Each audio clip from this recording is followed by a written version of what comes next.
मराठा समाजाला आरक्षण देण्यासाठी राज्य मागासवर्ग आयोगाने केलेल्या राज्यव्यापी सर्वेक्षणाचा अहवाल या आठवड्यामध्ये आता राज्य सरकारला सादर केला जाईल आणि त्यामुळे 19 तारखेच्या शिवजयंतीपूर्वी मराठा समाजाला आरक्षणाची भेट देण्याची तयारी सरकारने केल्याचं कळत आहे। बघूया।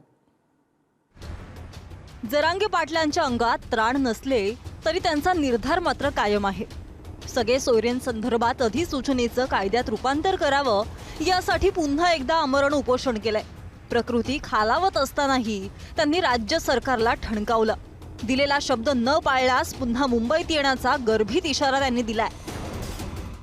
त्यांनी देण्यात दिलं त्यामुळे त्यांचा मध्ये घेऊन कोणी असून द्या आमच्याच मतदानाच्या जीवावर येऊ तो कोण झाला म्हणजे कोण ज्या त्याच्या जीवावर झालेला त्यांना परत घरी हिंडायला लावायला आम्ही खंबीर आहेत। आता आम्ही 14 राज्यात एकत्र यायला लागलो। हो त्याला कळण कसं असतं। 15 तारखेला फक्त तुम्ही अंमलबजावणी करू नका। महाराष्ट्रातल्या मुंबईत तर मराठी जाते पुन्हा पण देशात आंदोलन 14 राज्य एकत्र होणार। मला सगळ्या सोयऱ्यांच्या बद्दल सरकारला जर म्हणलं सगळ्या सोयऱ्यांचा कायदा पारित करा आणि त्याची अंमलबजावणी करा तुमच्याकडून लगेच बातम्या द्या। 14 तारखेला 15 तारखेला 16 तारखेला अधिवेशन होणारे असे सरकार बातम्या द्या आणि वेगळं काय आले तरी तुला सांगतो आम्ही विशेष अधिवेशन सगळ्या सोयऱ्यांचं अंमलबजावणी करा तर तुम्ही आम्हाला ते सांगता। उपोषण सुरू आहे। सगळ्या सोयऱ्यांची अंमलबजावणी व्हावी आणि मागासवर्ग आयोगाचा अहवाल स्वीकारून मराठ्यांना टिकणारं आरक्षण द्या कायदा बनवून। मनोज जरांगे पाटील यांच्या आमरण उपोषणाचा आज 3रा दिवस आहे। जरांगे पाटलांनी पहिल्या दिवसापासूनच अन्नपाणी सोडल्यानं महिलांना अश्रू अनावर झाल्याचं बघायला मिळालं। हो जरांगे पाटलांना पाणी पिण्याचा आग्रह केला पण ते पाणी पित नाहीत तर वर पण बघत नाही येतं। त्यांना खूप त्रास व्हायला लागलाय।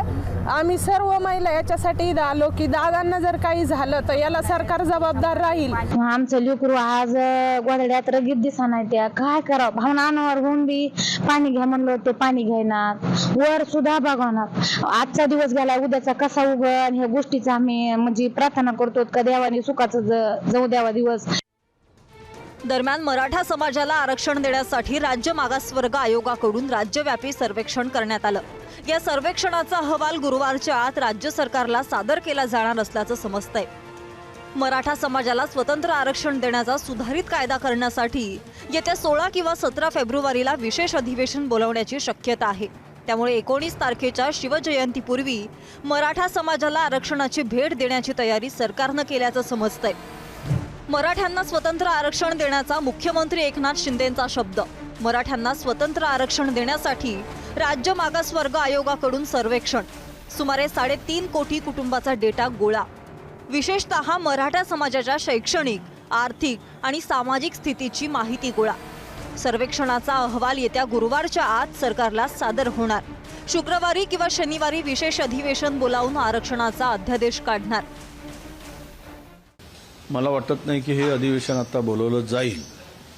बोलवलं तर आम्ही बघू पण जरांगे जे इरेस पेटले आणि त्यामुळं कदाचित सरकार च्या मनात असेल की हे आणू पण तो सगळे सोयरेचा जो GR त्यांनी आणायचा प्रयत्न केला तर समस्त ओबीसी समाजावर अन्याय होईल असं मला वाटतं। राज्य सरकार मराठा समाजाला स्वतंत्र आरक्षण देण्याच्या तयारीत आहे। मात्र मराठा समाजाला ओबीसी व्यतिरिक्त कुठलेही स्वतंत्र आरक्षण देता येणार नाही असं ओबीसी नेते हरिभाऊ राठोडांनी म्हटलंय। तर ओबीसींच्या 27% आरक्षणाला धक्का लागता कामा नये असा इशारा बबनराव तायवाडेंनी दिलाय। मागासवर्गीय आयोगाचा अहवाल आल्यानंतर मराठा समाज हा मागासवर्ग ठरणार आहे। त्यांना ओबीसी मध्येच टाकावं लागेल। त्यांना ओबीसी शिवाय इतर कुठलंही आरक्षण देता येणार नाही। जे याच्यापूर्वी पांटे आयोगाने जो रिपोर्ट दिला त्याच्यात 37.70 जे एम्पिरिकल डाटा मिळालेला आहे आणि आता सुक्रे मागासवर्ग आयोगाचा जो अहवाल मिळेल। आपला अहवाल कोणत्या तारखेला प्रकाशित करते आणि त्या अहवालामध्ये ते कशा प्रकारची शिफारस करते ती शिफारस जर आमच्या विरोधामध्ये असली तर आम्ही आंदोलन करू, न्यायालयात जाऊ आणि जर आमच्या विरोधामध्ये नसली तर आम्ही त्याचं समर्थन करू। हे स्पष्ट आहे। त्या 27% आरक्षणाला धक्का लागता कामा नये आणि सरसकट कुणब्यांचे प्रमाणपत्र देण्यात येऊ नये, ही जी संपूर्ण महाराष्ट्रातील ओबीसी समाजाची आणि राष्ट्रीय ओबीसी महासंघाची मागणी आहे, त्याच्यावरती आम्ही कालही ठाम होतो, आजही ठाम आहोत, उद्याही ठाम राहणार आहोत. मराठा समाजातील अनेकांचा माथाडी कामगारांमध्ये समावेश आहे. मात्र माथाडी कामगार मराठा नसल्याचा उल्लेख मराठा आरक्षणाच्या अनुषंगाने केलेल्या सर्वेक्षणात केला गेल्याचा आरोप माथाडी कामगारांचे नेते माजी आमदार नरेंद्र पाटील यांनी केलाय. काही शहरी भागामध्ये जे सर्वेक्षण होते ते सगळ्यात खोटे आहे.